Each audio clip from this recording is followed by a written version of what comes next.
ಈಗ ನಾನು gas on ಮಾಡ್ಕೋತಾ ಇದ್ದೀನಿ. ನಾನು ಕರೆಕ್ಟಾಗಿ ಇದು ಎಲ್ಲ ಕಾಲಿಫ್ಲವರ್ ಅಂತಾರೆ ಇದಕ್ಕೆ ಇಂಗ್ಲೀಷಲ್ಲಿ. ನೀವು ಮಾರ್ಕೆಟಲ್ಲಿ ಹೋಗಿ ಕೇಳಿದ್ರೆ ಕೊಡ್ತಾರೆ. ಕನ್ನಡದಲ್ಲಿ ಹೂಕೋಸು ಅಂತಾರೆ. ಕರೆಕ್ಟಾಗಿ ನೀವು ಇದು ಬಿಡಿಸ್ಕೊಂಡು, ಯಾಕಂದರೆ ಇದರಲ್ಲಿ ಹುಳ ಬೆಳ ಇರೋ ಚಾನ್ಸಸ್ ಜಾಸ್ತಿ ಇರ್ತವೆ. ಅದಕ್ಕೋಸ್ಕರ ಕರೆಕ್ಟಾಗಿ ನೀವು ನೀಟಾಗಿ ಇದು ಬಿಡಿಸ್ಕೋಬೇಕು. ಆಮೇಲೆ ನೀರಲ್ಲಿ ಸ್ವಲ್ಪ ಡಿಸ್ಟಿಲ್ ವಾಟರ್ ಅಂದರೆ ಟ್ಯಾಪ್ ನೀರಲ್ಲಿ ನೀವು ಇಟ್ಟು ಸ್ವಲ್ಪ ಒಂದು 2 to 3 ಮಿನಿಟ್ಸ್ ನೀವು ಬಾಯ್ಲ್ ಮಾಡ್ಕೋಬೇಕು. ಬಾಯ್ಲ್ ಮಾಡುವಾಗ ಸ್ವಲ್ಪ ಒಂದು ಹಾಫ್ ಸ್ಪೂನ್ ಅಷ್ಟು ನೀವು ಇದಕ್ಕೆ ಉಪ್ಪು ಸೇರಿಸ್ಬೇಕು. ಕರೆಕ್ಟಾಗಿ ಒಂದು ಕುದಿ ಬರ್ಬೇಕು ಇದಕ್ಕೆ. ಗೈಸ್ ಈಗ ನೀವು ನೋಡ್ಬೋದು ಸ್ವಲ್ಪ ಬಬಲ್ಸ್ ಬರ್ತಾ ಇದಾವೆ, ಅಂದರೆ ಅದಕ್ಕೆ ಇದು ಸ್ಟೀಮ್ ಆಗಕ್ಕೆ ಸ್ಟಾರ್ಟ್ ಆಗಿದೆ. ಇದೇ ಕರೆಕ್ಟ್ ಸಮಯ. ಇದಕ್ಕೆ ಸ್ವಲ್ಪ ಒಂದು ಹಾಫ್ ಸ್ಪೂನ್ ಅಷ್ಟು, ಜಾಸ್ತಿ ತಗೊಂಡು ನಡೀತೈತಿ, ಏನು ಪ್ರಾಬ್ಲಮ್ ಇಲ್ಲ.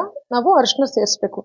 ಯಾಕಂದ್ರೆ ಇದರಲ್ಲಿ ಆಂಟಿಬಯೋಟಿಕ್ ಪ್ರಾಪರ್ಟೀಸ್ ಇರೋದ್ರಿಂದ ಅರಿಶಿನ ಏನ್ ಮಾಡುತ್ತೆ, ಹುಳುಗಳು ಇನ್ ಕೇಸ್ ಇದ್ದೂನು ಸತ್ತು ಹೋಗ್ತವೆ ಅಲ್ಲೇ. ನಿಮ್ಗೆ ಕರೆಕ್ಟಾಗಿ ಇದು ಒಂದು ಸ್ಪೂನ್ ತಗೊಂಡು ಸ್ಟರ್ ಮಾಡ್ಕೋಬೇಕು. ಅಂದ್ರೆ ಅರಿಶಿನದ ಏನ್ ಗುಣಕಾರಿ ತತ್ವ ಇದೆ ಅಲ್ಲ, ಕರೆಕ್ಟಾಗಿ ಪ್ರತಿಯೊಂದು ಹೂಕೋಸಿಗೆ ಅದು ಹೋಗಿ ಮುಟ್ಬೇಕು.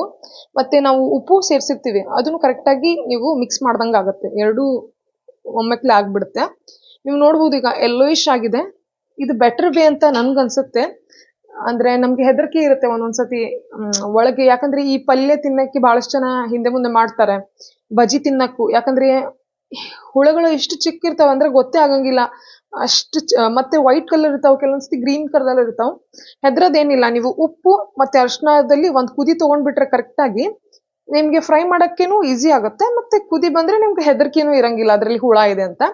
ಈಗ ನೀವು ನೋಡ್ಬೋದು ಈ ಕುದಿ ಬರ್ತಾ ಇದೆ. ಇನ್ನು 2 to 3 ಮಿನಿಟ್ಸ್ ನಾನು ಇದು ಕರೆಕ್ಟಾಗಿ ಬಾಯ್ಲ್ ಮಾಡ್ಕೋತೀನಿ. ಆಮೇಲೆ ನೆಕ್ಸ್ಟ್ ಪ್ರೊಸೆಸ್ ನಿಮ್ ಜೊತೆ ಶೇರ್ ಮಾಡ್ತೀನಿ. ಗೈಸ್ ಈಗ ನೀವು ನೋಡ್ಬೋದು ಎಷ್ಟು ಕರೆಕ್ಟಾಗಿ, ಇನ್ನು ಸ್ವಲ್ಪ ಹೈ ಮಾಡ್ತೀನಿ ನಾನು ಫ್ಲೇಮ್. ಈಗ ಕರೆಕ್ಟಾಗಿ ಬಬಲ್ಸ್ ಬರ್ತಾ ಇದೆ. 100 ಡಿಗ್ರಿ ಸೆಲ್ಸಿಯಸ್ ಮೇಲೆ ಇದು ಬಾಯ್ಲ್ ಆಗಿದೆ, ಅದಕ್ಕೋಸ್ಕರ ಬಬಲ್ಸ್ ಕರೆಕ್ಟಾಗಿ ಬರ್ತಾ ಇದಾವೆ. ಅರಿಶಿನ ಸ್ವಲ್ಪ ಜಾಸ್ತಿ ಹಾಕಿದ್ರು ಪ್ರಾಬ್ಲಮ್ ಏನಿಲ್ಲ. ಅದ್ರ ಮೇಲೆ ಅರಿಶಿನದ್ದು ಸ್ವಲ್ಪ ಕಲರ್ ಬರ್ಬೋದು, ಆದ್ರೆ ನಿಮ್ಗೆ ಒಳ್ಳೇದು. ಅರಿಶಿನ ನಾವು ಹಾಲಲ್ಲಿ ಹಾಕಿ ಕುಡಿತೀವಿ, ಆದ್ರೆ ಈ ಡೈರೆಕ್ಟ್ ವೆಜಿಟೇಬಲ್ಸ್ ಅಲ್ಲಿ ಇರ್ಲಿ, ನಮ್ಗೆ ಸಿಗ್ತಾ ಇದೆ ಡೈರೆಕ್ಟ್ ಪ್ರೋಟೀನ್ ಅರಿಶಿನದ್ದು, ಮತ್ತೆ ಆಂಟಿಬಯೋಟಿಕ್ಸ್ ಅದರಲ್ಲಿ ಇರುತ್ತೆ. ನಮ್ಗೆ ಏನು ಕಫ ಇರ್ಲಿ ಅದ್ರ ಏನು ಪ್ರಾಬ್ಲಮ್ ಆಗಂಗಿಲ್ಲ. ಇಷ್ಟು ಕುದಿ ಬರಬೇಕು. ಇನ್ನೂ ಒಂದು ಹಾಫ್ ಸೆಕೆಂಡ್ ನಾನು ಕಾಯ್ತೀನಿ, ಆಮೇಲೆ ಸ್ಟವ್ ಆಫ್ ಮಾಡ್ಬಿಡ್ತೀನಿ. ಇಷ್ಟಾದಾಗ ಬರಬೇಕು. ಈಗ ನಾನು ಸ್ಟವ್ ಆಫ್ ಮಾಡ್ತೀನಿ. ನೆಕ್ಸ್ಟ್ ಪ್ರೊಸೆಸ್ ಹೆಂಗ್ ಮಸಾಲ ಮಾಡ್ಕೋಬೇಕು ಬಜಿಗೆ ತೋರಿಸ್ತೀನಿ, ನಡಿ. ಗಾಯ್ಸ್ ಈಗ ನೀವು ನೋಡ್ಬೋದು ನಾನು ಗ್ಯಾಸ್ ಆಫ್ ಮಾಡಿದ್ದೀನಿ. ಸ್ವಲ್ಪ ಇನ್ನು ಬಿಸಿ ಇದೆ ಇದು. ಇದಕ್ಕೆ ಈಗ ಡೈರೆಕ್ಟ್ ನಾವು ಬಜ್ಜಿ ಮಾಡಕ್ಕೆ ಇದು ತಗೊಳಕ್ಕೆ ರೆಡಿ ಇಲ್ಲ, ಯಾಕಂದ್ರೆ ಇದರಲ್ಲಿ ನೀರಿದೆ, ಅದು ನಾವು ಸೋಚ್ಕೋಬೇಕು. ಅದಕ್ಕೋಸ್ಕರ ಈಗ ಒಂದು ಪಾತ್ರೆ ಎಲ್ಲರ ಮನೇಲೇ ಇರುತ್ತೆ, ಜಲ್ಡಿ ಅಂತಾರೆ ಇದಕ್ಕೆ. ನಿಮ್ಮ ಭಾಷೆಯಲ್ಲಿ ಏನಂತಾರೆ ನಂಗೆ ಗೊತ್ತಿಲ್ಲ, ನಮ್ಮ ಭಾಷೆಯಲ್ಲಿ ಹಿಂಗಂತಾರೆ. ಅದಕ್ಕೆ ನೀವು ಕರೆಕ್ಟಾಗಿ ಇದು ಹಾಕಿ ಒಂದು ಪಾತ್ರೆ ಇಡಬೇಕು ತೆಳಗೆ. ಹಿಂಗೆಲ್ಲ ನೀರು ಅಬ್ಸಾರ್ಬ್ ಆಗಬೇಕು. ಹಿಂಗೆ ಮಾಡಿದ್ರೆ ನಿಮ್ಮ ಮನೇಲಿ ಫ್ಯಾನ್ ಇದ್ರೆ ಅಡ್ಡಿ ಇಲ್ಲ, ಇಲ್ಲಾಂದ್ರೆ ನೀವು ಹಿಂಗೆ ನಾರ್ಮಲ್ ರೂಮ್ ಟೆಂಪ್ರೇಚರ್ಗೆ ನೀವು ಇದು ಥಂಡಿ ಮಾಡ್ಕೋಬೇಕು. ಸ್ವಲ್ಪ ಇದು ಕರೆಕ್ಟಾಗಿ ಕೋಲ್ಡ್ ಆಗಬೇಕು, ಆವಾಗ ನೀವು ಬಜ್ಜಿ ಮಾಡೋಕ್ಕೆ ಇದು ರೆಡಿ ಆಗುತ್ತೆ. ಹಿಂಗೆಲ್ಲ ಸ್ಟೀಮ್ ಬರ್ತಾ ಇರುತ್ತೆ. ನೀವು ಬಿಸಿ ಬಿಸಿ ತೊಗೊಂಡ್ರೆ ಖಂಡಿತವಾಗ್ಲೂ ಕೈ ಸುಟ್ಟೋದೆ. ಅದಕ್ಕೋಸ್ಕರ ನೀವು ಕರೆಕ್ಟಾಗಿ ರೂಮ್ ಟೆಂಪ್ರೇಚರ್ಗೆ ಇದು ನೀವು ಕರೆಕ್ಟಾಗಿ ಕೋಲ್ಡ್ ಮಾಡ್ಕೋಬೇಕು. ಈಗ ನೀವು ನೋಡ್ಬೋದು ಎಷ್ಟು ಚೆನ್ನಾಗಿ ಯೆಲ್ಲೋ ಕಲರ್ ಬಂದಿದೆ, ಅಂದರೆ ಅದ್ರದ್ದು ಅರ್ಥ ಎಲ್ಲ ಕಡೆ ಕರೆಕ್ಟಾಗಿ ಅರಿಶಿನ ಕರೆಕ್ಟಾಗಿ ಹೋಗಿ ಮುಟ್ಟಿದೆ, ಯಾವುದೂ ಹುಳ ಏನೂ ಇಲ್ಲ. ಈಗ ಕರೆಕ್ಟಾಗಿ ಇದು ತಣ್ಣು ಮಾಡಿಕೊಂಡು ಈಗ ಮಸಾಲ ಏನು ಹಾಕೋದು ನೋಡೋಣ. ಗೈಸ್ ಈಗ ನಾವು ಹೂಕೋಸು ಮಾಡೋ ಬಜ್ಜಿಗೆ ಏನೇನು ಐಟಮ್ಸ್ ಬೇಕು ಅದೆಲ್ಲ ನಾನು ತೊಗೊಂಡಿದ್ದೀನಿ ಪ್ಲೇಟಲ್ಲಿ.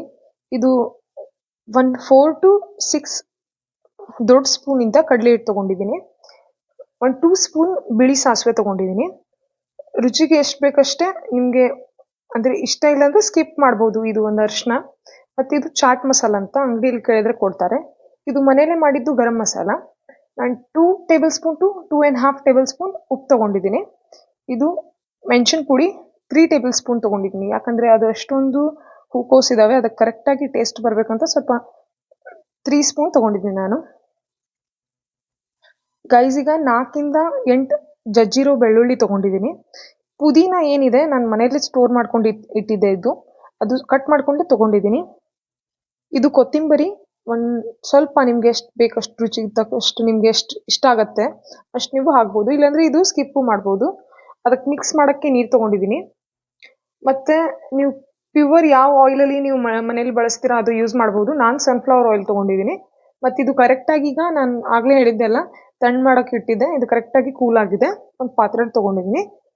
ಗೈಸ್ ಈಗ ನಾವು ಕರೆಕ್ಟಾಗಿ ಸೇರಿಸ್ಕೊಳ್ಳೋಣ, ಇದು ಕರೆಕ್ಟಾಗಿ ಮಿಕ್ಸ್ ಮಾಡೋಣ. ಕಡಲೆ ಹಿಟ್ಟೆಲ್ಲ ಫಸ್ಟ್ ತಗೋತೀನಿ ನಾನು.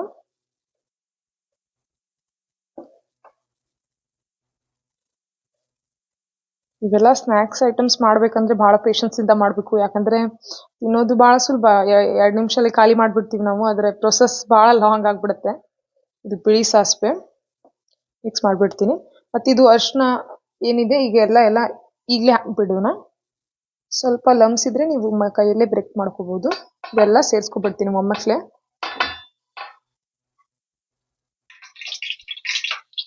ಗೈಸ್ ಈಗ ನೀವು ನೋಡ್ಬೋದು ಎಣ್ಣೆನೂ ಕರೆಕ್ಟಾಗಿ ಬಿಸಿ ಆಗಿದೆ.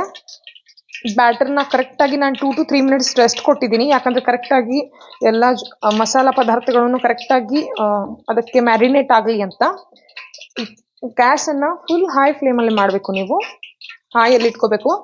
ಯಾಕಂದರೆ ಇದರಲ್ಲಿ ನೀರಿನ ಅಂಶ ಇರುತ್ತಲ್ಲ, ಅದಕ್ಕೋಸ್ಕರ ನೀವು ಮೀಡಿಯಂ ಫ್ಲೇಮಲ್ಲಿ ಇಟ್ಟರೆ, ಮೀಡಿಯಂ ಫ್ಲೇಮಲ್ಲಿ ಇಟ್ಟು ನೀವು ಇದು ಬಾಯ್ಲ್ ಮಾಡಿದ್ರೆ ಅಂದರೆ ಫ್ರೈ ಮಾಡಿದ್ರೆ ಕರೆಕ್ಟಾಗಿ ಅದು ಬಾಯ್ಲ್ ಆಗಂಗಿಲ್ಲ ಮತ್ತು ಬೆಂದಂಗಿಲ್ಲ. ಅದು ಒಂದು ನಮೂನೆ ಹಿಟ್ಟು ತಿಂದಂಗೆ ಆಗುತ್ತೆ.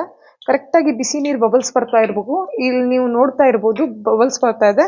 ಈಗ ನೀವು ಬೇಕಿದ್ರೆ ಇದು ನಿಮ್ಮ ಚಾಯ್ಸ್. ನಾನು ಕೈಯಿಂದ ಇದು ಕರೆಕ್ಟಾಗಿ ಕಡಾಯಿಲಿ ಬಿಡ್ತಾ ಇದ್ದೀನಿ. ನಿಮಗೆ ಬೇಡ ಕೈ ಗಲೀಜಾಗಿದ್ರೆ ನೀವು ಸ್ಪೂನ್ ಯೂಸ್ ಮಾಡ್ಬೋದು. ಸ್ಲೋ ಆಗಿ ನಾವು ಹೈ ಫ್ಲೇಮ್ ಗ್ಯಾಸಲ್ಲಿ ಈಗ ಬಿಡ್ತಾ ಇದ್ದೀನಿ ನಾನು. ಒಂದ್ಸತಿ ತಗೋಬೇಕು ನೀವು ಜಾಸ್ತಿ ಸ್ಲೋ ಆಗಿ ಕರೆಕ್ಟಾಗಿ ನೀವು ಸ್ಲರಿ ಥರ ಬಿಡ್ತಾ ಇರಬೇಕು. ಬಬಲ್ಸ್ ಇರುತ್ತೆ. ಈ ಸ್ಟೇಜಿಗೆ ನೀವು ಸ್ವಲ್ಪ ಕೇರ್ಫುಲ್ ಆಗಿ ಇರಬೇಕು. 1-2-3 ಸತಿ ನೀವು ಮನೇಲಿ ಇದು ಟ್ರೈ ಮಾಡಿದ್ರೆ ನೆಕ್ಸ್ಟ್ ಟೈಮ್ ನಿಮಗೆ ಗೊತ್ತಾಗ್ಬಿಡುತ್ತೆ, ಹೆದರೋದೇನಿಲ್ಲ. ಗೈಸ್ ಈ ಸ್ಟೇಜಲ್ಲಿ ನಾವು ಈಗ ಬಾಯ್ಲ್ ಮಾಡಕ್ಕೆ ಹಾಕಿದ್ದೀವಿ. ಕರೆಕ್ಟಾಗಿ ನೀವು ಇದು ಹೋಲ್ಡ್ ಮಾಡ್ಕೋಬೇಕು. ಮತ್ತೆ ಹಿಂಗೆ ಸ್ಪೂನ್ ಇರುತ್ತಲ್ಲ ಇಂಥವ್ರ ಮನೆಯಲ್ಲೇ, ಅದು ತೊಗೊಂಡು ಕರೆಕ್ಟಾಗಿ ತೆಳಗಡೆ ನೀವು ಸ್ವಲ್ಪ ಬಿಡಿಸ್ಕೋಬೇಕು. ಯಾಕಂದರೆ ತೆಳಗಡೆ ಅದು ಸ್ಟ್ರಕ್ ಆಗಿರ್ತಿ. ಮತ್ತು ಒಂದೊಂದ್ಸತಿ ಏನು ಪಾತ್ರೆ ಇರುತ್ತಲ್ಲ ಅದಕ್ಕೆ ಅಂಟ್ಸ್ಕೊಂಡು ಬಿಡುತ್ತೆ ಅದು. ಅದಕ್ಕೋಸ್ಕರ ಸ್ವಲ್ಪ ಬೇರೆ ಮಾಡಬೇಕು ನೀವು. ಹಿಂಗೆ 2-3 ಸತಿ ಮತ್ತು ಗ್ಯಾಸ್ ಹೈ ಫ್ಲೇಮಲ್ಲಿ ಇರಬೇಕು. ಹಿಂಗೆ ಸ್ವಲ್ಪ ಸ್ಟರ್ ಮಾಡಿದ್ರೆ ಅದು ಕರೆಕ್ಟಾಗಿ ಅಣಿಸ್ಕೊಳಂಗಿಲ್ಲ ಪಾತ್ರೆಗೆ. ಹಿಂಗೆ ಒಂದ್ಸತಿ ನೋಡ್ಬೋದು ನೀವು ಕಲರ್ ಎಷ್ಟು ಚೆನ್ನಾಗಿ ಬಂದಿದೆ. ಇನ್ನೂ 2 ಮಿನಿಟ್ಸ್ ಬೇಕಿದು ಕರೆಕ್ಟಾಗಿ ಕ್ರಿಸ್ಪಿಯಾಗಿ ಬಾಯ್ಲ್ ಮಾಡೋಕ್ಕೆ. ಈಗ ನಾನು ಇನ್ನೂ 2 ಮಿನಿಟ್ಸ್ ಕರೆಕ್ಟಾಗಿ ಇದು ಬಾಯ್ಲ್ ಮಾಡ್ಕೋತೀನಿ. ಗೈಸ್ ಈಗ ನೀವು ನೋಡ್ಬೋದು ಕರೆಕ್ಟಾಗಿ ಫ್ರೈ ಆಗಿದೆ. ಇದು ಬ್ರೌನಿಷ್ ಕಲರ್ ರೆಡ್ಡಿಶ್ ಕಲರ್ ಬಂದಿದೆ. ಈ ಸಮಯದಲ್ಲಿ ನೀವು ತೆಗಿಬೋದು ಇದು. ಮತ್ತು ಯಾವಾಗೂ ಹಿಂಗೇನು ಬಿಸಿ ಇರುತ್ತಲ್ಲ ಸ್ಟೀಲಿನ ಪ್ಲೇಟಲ್ಲೇ ತೆಗಿಬೇಕು. ಯಾಕಂದರೆ ಬಿಸಿ ಇರುತ್ತೆ. ನೀವು ಬೇರೆ ಪ್ಲೇಟ್ಸ್ ಎಲ್ಲ ಪ್ಲಾಸ್ಟಿಕ್ ಪ್ಲೇಟ್ಸ್ ಎಲ್ಲ ತೊಗೊಂಡ್ರೆ ಸುಟ್ಟೋಗುತ್ತೆ ಅದು. ಆದರೆ ಇದು ಬೆಸ್ಟ್. ಗಾಯ್ಸ್ ನಮ್ಮ ಹೂಕೋಸಿಂದ ಬಜಿ ರೆಡಿ ಆಗಿದೆ. ನಿಮಗೆ ಈ ಬಜಿ ಮಾಡೋದು ವಿಧಾನ ಇಷ್ಟ ಆದರೆ ಲೈಕ್ ಮಾಡಿರಿ, ಶೇರ್ ಮಾಡಿರಿ ಮತ್ತು ನಮ್ಮ ಚಾನಲ್ಗೆ ವಿಜೇತೆ ಸ್ಟುಡಿಯೋಗೆ ಸಬ್ಸ್ಕ್ರೈಬ್ ಮಾಡೋಕ್ಕೆ ಮರಿಬೇಡ್ರಿ. ನೀವು ಸಾಸ್ ಜೊತೆನೂ ಇದು ತಿನ್ಬೋದು, ಇಲ್ಲಾಂದರೆ ಚಾಟ್ ಮಸಾಲ ಮೇಲೆ ಹಾಕಿನೂ ತಿನ್ಬೋದು.